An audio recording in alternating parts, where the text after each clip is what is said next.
It has been a while since I last reviewed a licensed game, and the Powerpuff Girls are like a banquet in which I can feast on bad licensed games. Today, we look back on the Powerpuff Girls games for the Game Boy Color, released in 2000 and 2001 for the Game Boy Color, as I stated. And I have to say, I am not looking forward to this. Okay, so let's not avoid the obvious. Ew, what the... Ew, this game is ugly. It feels like a cheap Chinese knockoff. What happened here? Everything is just so pixelated. I know this is a Game Boy Color game, but there have been other games on the system that look better. And I'm not even talking about good and well-known video game characters. Dexter's Laboratory Robot Rampage was released in the exact same day by the exact same company and looked better than this. Even by watching the official trailer of these games, there isn't a single game playing footage present. It's just suspicious. Now you can help Blossom, Bubbles, and Buttercup fight the forces of evil. Just buy the games, check out Cartoon Network, or go to your local retailer to get the passwords that unlock the secrets of the Powerpuff Girls games. Explore top secret levels, collect hidden electronic trading cards, or even battle secret villains. Get the games for Game Boy Color and save the world before bedtime. But there is more to a game than how it looks. I can't judge my enjoyment on the game based on ugly sprites alone. Right, Pokemon Black and White? So, each of these games focus on the three Powerpuff Girls. The games have exactly the same aesthetics. I believe that merging both games into one cartridge with 15 levels and 9 extra ones would have been a lot better, but I'm guessing this was made to try to capture the same success that Pokemon had. They even made a parallel of Pokemon Yellow and the Bubbles game. Slightly changed but essentially the same game? Check. The cute, adorable character of the franchise slapped on the cover? Check. Released a year later when we could have moved on to a better game? Check.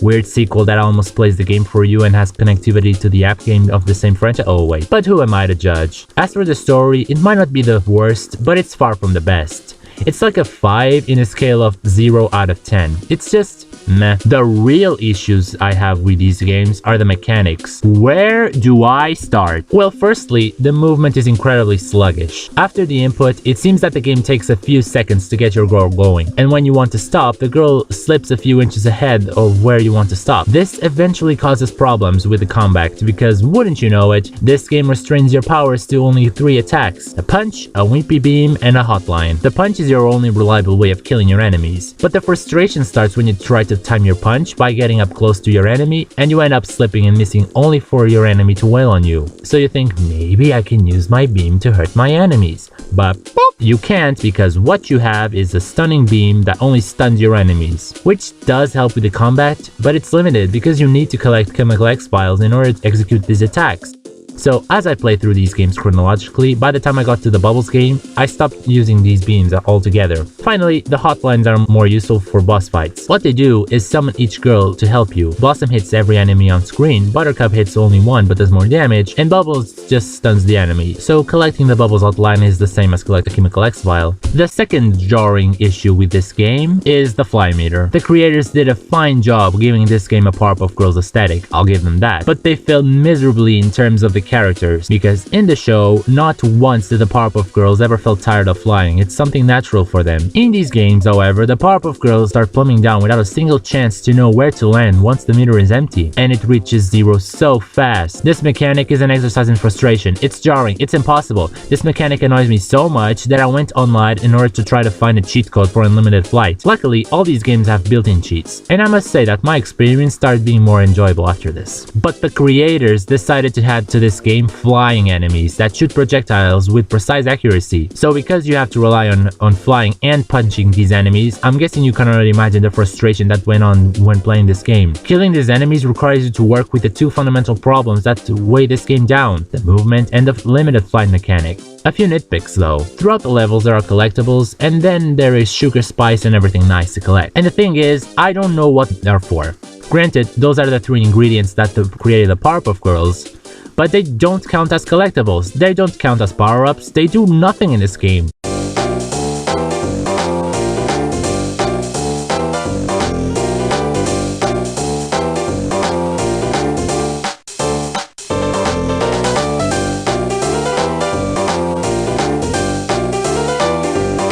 Also, can we just address the fact that everything nice looks like missing no?